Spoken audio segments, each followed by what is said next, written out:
एक आदमी जिसने 20 साल तक जेल की दीवार खोदी और किसी को पता भी नहीं चला। कैसे? आज मैं आपको उसकी असली कहानी सुनाने वाला हूँ। कहानी की शुरुआत में हम एक जेल को देखते हैं जिसका नाम द शैंक रिडेंशन है।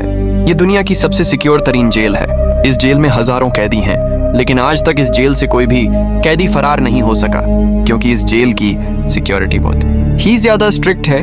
इस जेल में ऐसे कैदी भी हैं जिन्होंने अपनी पूरी जिंदगी इसी जेल में बिता दी, लेकिन इन्हें इस जेल से भागने का ख्याल तक नहीं आया, क्योंकि इस जेल से भागने की कोशिश करने वाले कैदी की सजा सीधा मौत है।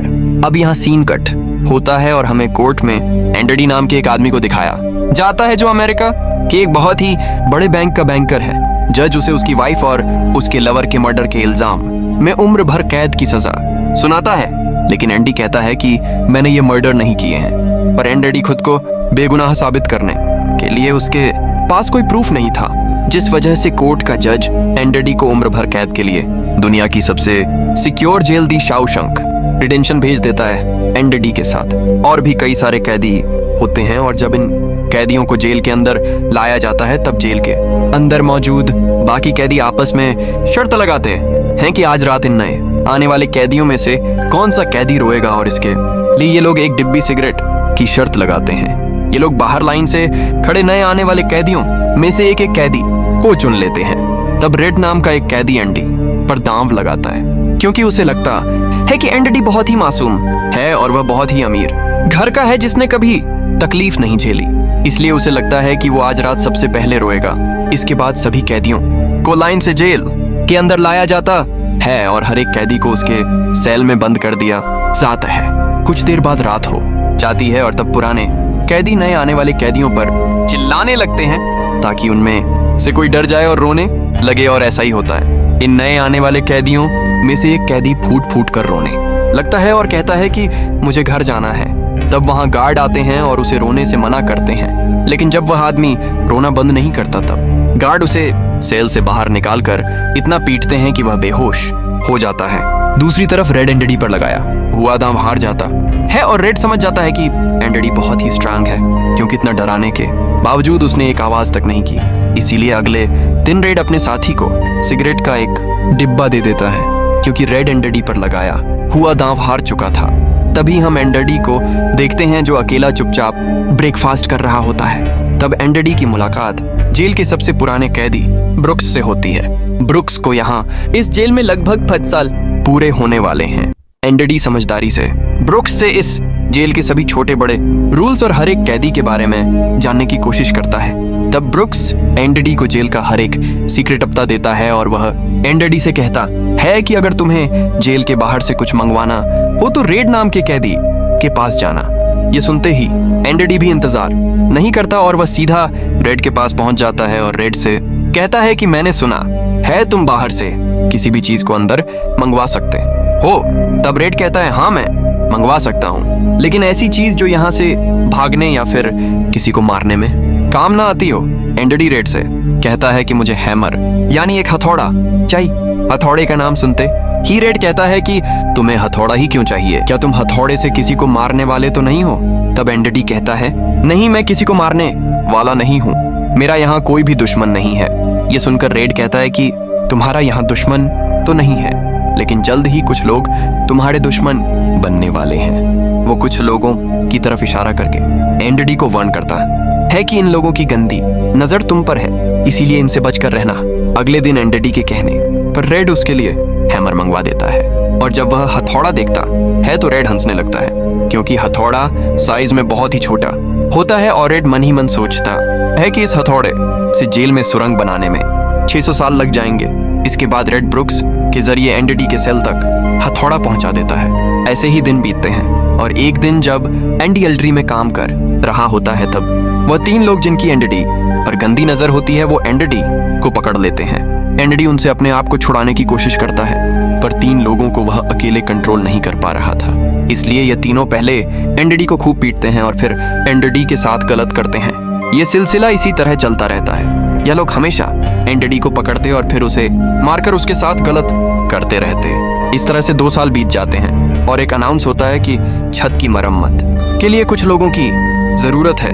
यहाँ कैदियों की एक टीम छत के काम के लिए तैयार हो जाती है जिसमें रेड और एनडीटी भी शामिल होते हैं। ये लोग सब अपने काम पर लग जाते हैं और छत पर उनकी देखभाल की जिम्मेदारी एक बहुत ही सख्त सिक्योरिटी गार्ड की होती है जिसका नाम हेडली है।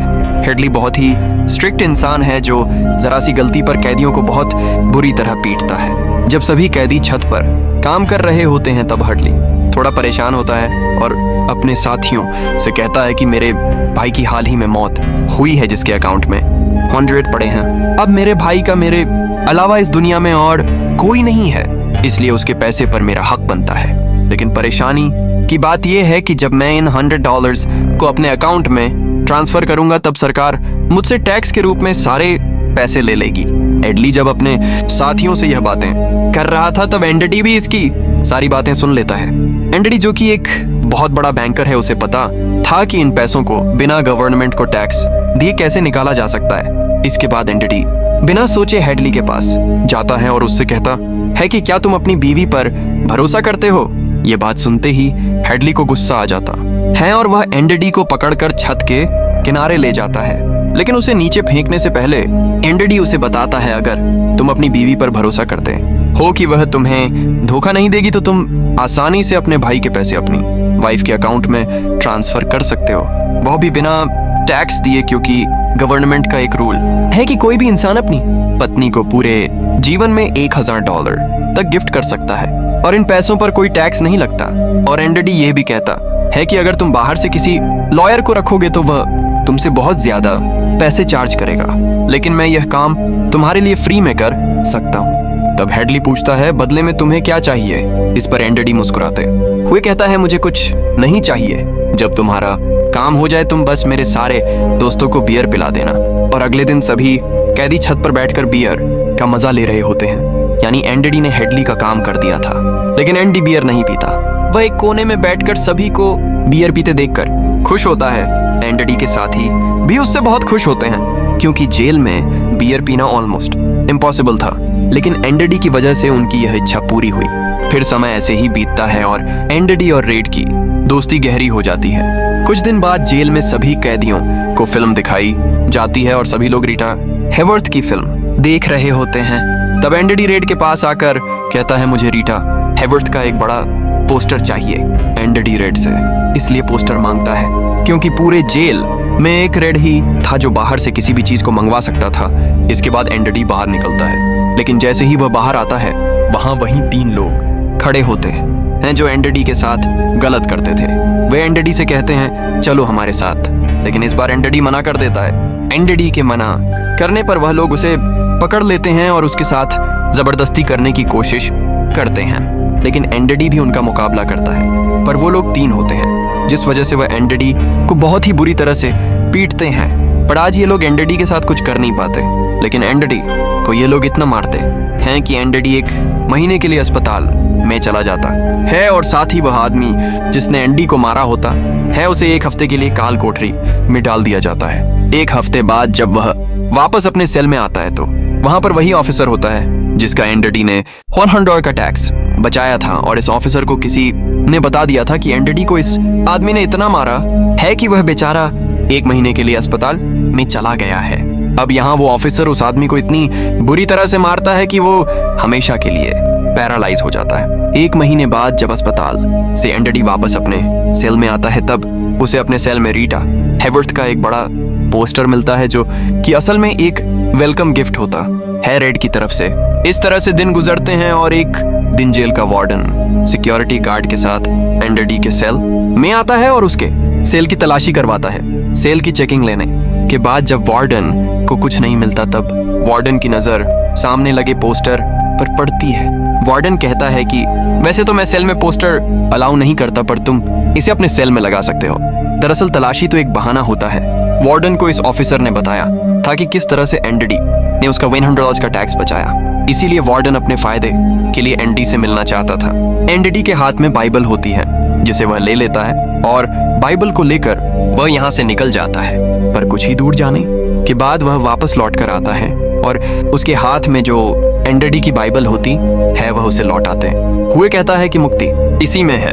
अगले दिन वार्डन एंडडी को अपने ऑफिस में बुलाता है और कहता है कि तुम्हारे जैसे इंटेलिजेंट आदमी को जेल की सलाखों के पीछे नहीं रहना चाहिए। इसलिए वार्डन एंडडी को लाइब्रेरी का असिस्टेंट बना देता है। लाइब्रेरी में वही बुक्स नाम का बूढ़ा आदमी होता है जो कई सालों से लाइब्रेरी संभाल रहा है। तभी वह ऑफिसर जिसके लिए एंडडी ने $10 बचाए थे, वह एक दूसरे ऑफिसर को एंडडी के पास लेकर आता है। असल में उसे आईटीआर का मसला था जिसे कुछ ही मिनटों में एंडडी भर देता है, जिस वजह से पूरे जेल में एंडडी के चर्चे होने लगते हैं। जैसे जैसे साल बीतते हैं, एंडडी के पास काम बढ़ता चला जाता है, जिस वजह से एंडडी को अपने पास एक असिस्टेंट की जरूरत पड़ती है और वह अपना असिस्टेंट अपने सबसे अच्छे दोस्त रेड को बनाता है। एक दिन लाइब्रेरी में ब्रुक्स एक कैदी के गले पर चाकू रख देता है और वह उसे बिना वजह मारने की धमकी देता है। असल में सरकार ने उसकी सजा माफ कर दी है, पर वो इस जेल को छोड़कर नहीं जाना चाहता।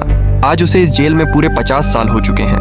उसकी पूरी जिंदगी इसी जेल में बीत गई है और वह बिल्कुल भूल चुका है कि बाहर की दुनिया कैसी है।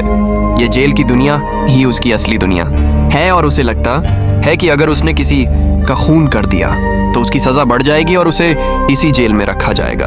एंडडी के समझाने पर ब्रुक्स उस आदमी को जिसकी गर्दन पर उसने चाकू रखा था छोड़ देता है। अब ना चाहते हुए भी ब्रुक्स जब जेल से छूटने के बाद बाहर आता है तो उसे बाहर की दुनिया बहुत अजीब लगती है। 50 सालों में बाहर की दुनिया की रफ्तार काफी ज्यादा बढ़ गई होती है। जहां सड़क पर पहले एक गाड़ी दिखती थी, अब सड़कों पर गाड़ियों की भीड़ है। कुछ दिन बाद वह एक सुपर मार्केट में काम करने लगता है, लेकिन उसका बाहर की दुनिया में बिल्कुल भी मन नहीं लगता। उसे बार बार जेल की याद आती है और वह जेल में वापस आना चाहता है। इसीलिए वह कभी कभी सोचता है कि वह कोई क्राइम करे ताकि वह फिर से इस जेल में जा सके। लेकिन ब्रुक्स इस उम्र में कोई भी क्राइम नहीं करना चाहता था और इस भीड़-भाड़ वाली तेज रफ्तार वाली जिंदगी में ब्रुक्स सरवाइव नहीं कर पाता और अपनी जान दे देता है। मरने से पहले वह जेल में अपने साथियों के नाम एक खत लिखता है जिसे पढ़ते हुए सभी बहुत ज्यादा इमोशनल हो जाते हैं।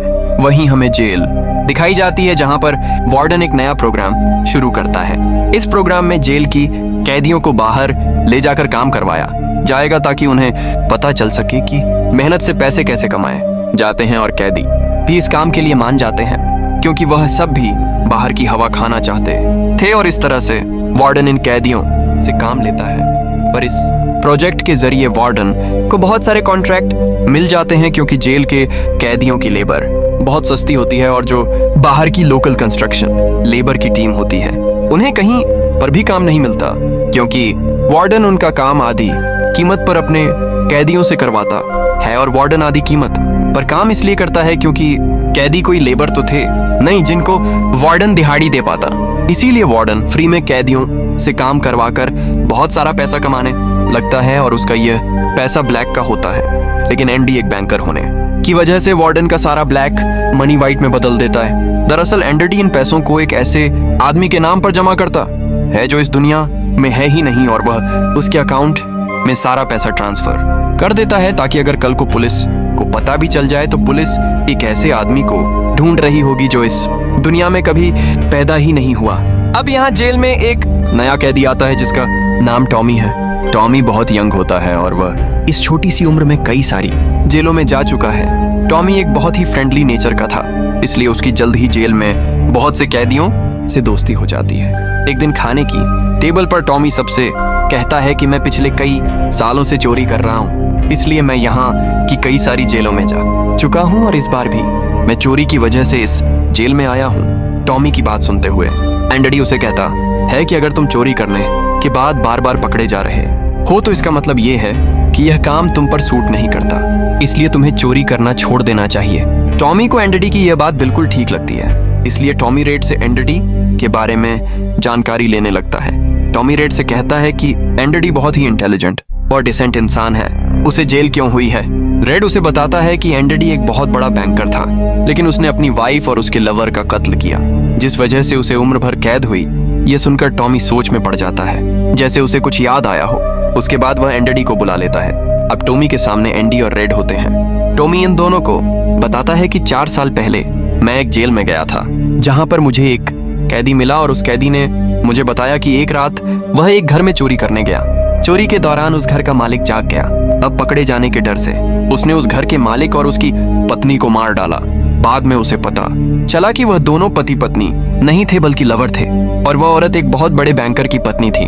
कुछ समय बाद जब मैंने अखबार में न्यूज़ पढ़ी तो मुझे पता चला कि पुलिस ने जब इन 2 मर्डर्स के बारे में जांच की तो पुलिस को शक हुआ कि इन दोनों को बैंकर ने मारा है। इसलिए बैंकर को उसकी पत्नी और उसकी पत्नी के लवर के हत्या के इल्जाम में गिरफ्तार कर लिया गया। यहाँ हमें पता चलता है कि एंडडी बेगुनाह था।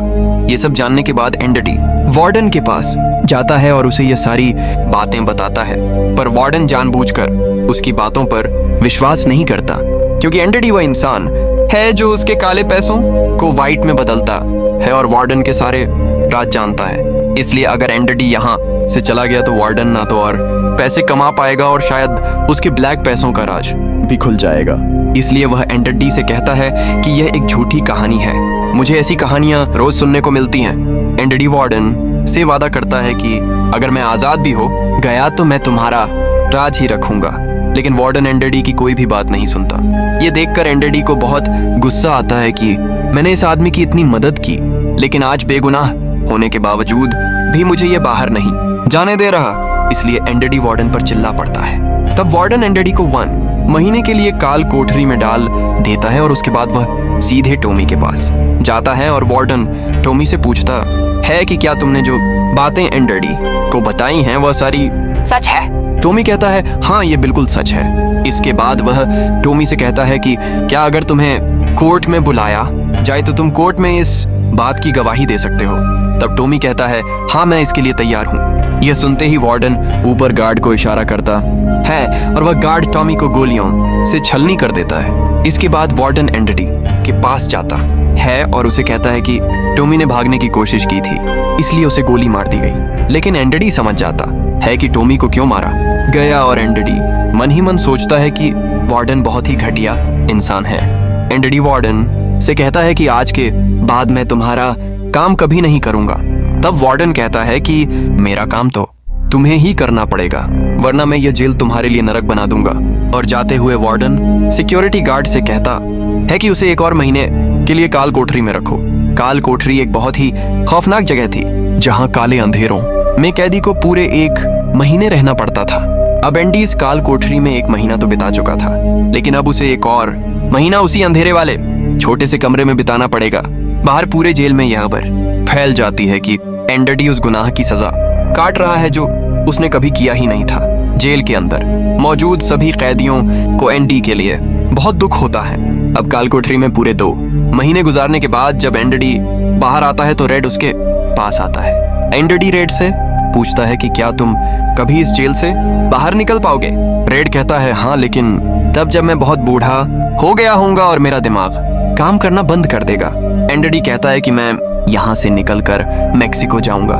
मेक्सिको में समुद्र किनारे एक बहुत खूबसूरत जगह है। कहा जाता है कि इंसान अपने आप को वहाँ खो देता है। मैं वहाँ अपना एक रेस्टोरेंट खोलूंगा, समुद्र किनारे अपनी नाव की रिपेयर करूंगा और वहाँ मुझे एक जुगाड़ी आदमी की जरूरत पड़ेगी जो मेरे लिए बाहर से सामान लाया करेगा। असल में वह रेड की तरफ इशारा कर रहा था। रेड ये सुनकर कहता है कि उम्मीद बहुत खतरनाक चीज होती है, ये इंसान को पागल तक कर देती है। तुम्हें सच्चाई की दुनिया में वापस लौटना होगा। मेक्सिको यहाँ से बहुत दूर है। ये कहकर रेड वहाँ से जाने लगता है, लेकिन जाने से पहले एंडडी रेड से कहता है कि वादा करो कि अगर तुम कभी यहाँ से रिहा हुए तो मेरा एक काम करोगे।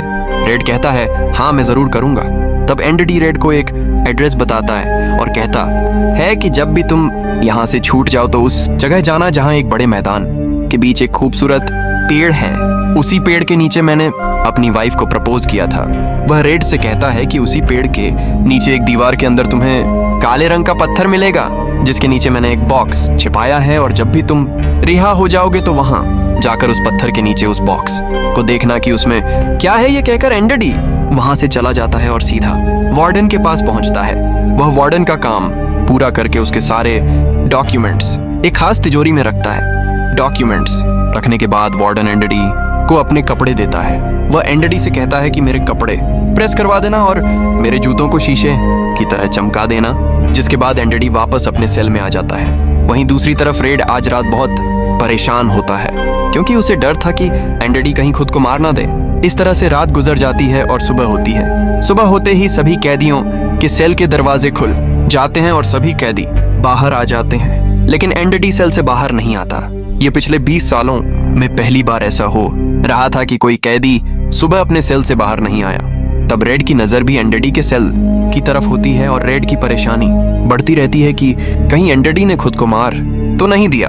तभी एक गार्ड बहुत गुस्से में एंडरडी के सेल की तरफ जाता है, लेकिन वहां पहुंचकर जब वह देखता है तो उसकी आंखें खुली रह जाती हैं, क्योंकि अंदर सेल में कोई भी नहीं था और एंडरडी वहां से फरार हो चुका था। अब हम वार्डन को देखते हैं जो अपने जूते पहनने के लिए निकालता है, लेकिन उस बॉक्स में उसके नहीं बल्कि एंडरडी के पुराने जूते होते हैं। और तभी पूरे जेल में सायरन बजने लगता है और यह सायरन होता है किसी कैदी के भागने का। वार्डन तेजी से एंडरडी के सेल में जाता है और वहां वह देखता है कि एंडरडी नहीं है। इसके बाद वह सिक्योरिटी गार्ड से कहता है कि जाओ और रेड को बुला कर लाओ, क्योंकि वह हमेशा एंडी के साथ रहता था। यहाँ पर रेड को भी बुलाया जाता है। वार्डन रेड से पूछता है कि यह एंडरडी कहाँ है। रेड कहता है कि मुझे क्या पता। इस बात पर वार्डन को बहुत गुस्सा आता है। वह कहता है क्या वह कोई भूत था जो रातों रात यहाँ से गायब हो गया। गुस्से में वार्डन वहां पड़े पत्थर उठाता है और उनसे गार्ड्स और रेड को मारने लगता है और एक पत्थर वह उस पोस्टर पर भी मारता है जो दीवार पर लगा होता है, पर पत्थर टकराकर नीचे नहीं गिरता बल्कि पोस्टर के आर पार हो जाता है। और जब वार्डन उसके अंदर हाथ डालता है तो देखता है कि एंडरडी ने वहां एक बहुत बड़ी सुरंग बना रखी थी, जिसे देखकर सब हैरान हो जाते हैं क्योंकि यह दीवार बहुत मजबूत होती है। बिना मशीन के इस दीवार में सुरंग बनाना लगभग नामुमकिन था, पर एंडरडी ने नामुमकिन को मुमकिन कर दिखाया और यहाँ से फरार हो गया। इसके बाद सभी गार्ड्स वहां जाते हैं जहां से एंडी बाहर निकला था। वहां उन्हें एंडरडी के पुराने कपड़े और वह हथौड़ी मिलती है जो आज से 20 साल पहले एंडरडी ने रेड से मंगवाई थी। यह वही हथौड़ी होती है जिससे पिछले 20 सालों से एंडरडी अपनी सेल की दीवार में सुरंग बना रहा था। 20 सालों से एंडरडी ने यह काम इतनी बारीकी से किया कि किसी को पता तक नहीं चला। साथ ही दीवार से जो भी मिट्टी निकलती थी वह उसे अपनी जेब में रखकर ग्राउंड में बिखेर देता था। एंडरडी ने आखिरी बार जब वार्डन के लिए काम किया था तो वो वार्डन के काले पैसों के सारे डॉक्यूमेंट्स अपने पास रख लेता है और उसके पास जो उसकी बाइबल होती है वह उसे वार्डन की नजरों के सामने चालाकी से उसकी तिजोरी में रख देता है। और एंडरडी वार्डन को ऐसे दिखाता है कि जैसे ये बाइबल नहीं बल्कि उसके डॉक्यूमेंट्स हैं। साथ ही वार्डन ने जो अपने कपड़े उसे प्रेस करने के लिए दिए थे। एंडी पहले वार्डन के कपड़ों को पहनता है और फिर उसके ऊपर अपने पुराने कपड़े पहन लेता। आखिर में कई सालों बाद रेड को पैरोल मिल जाती है।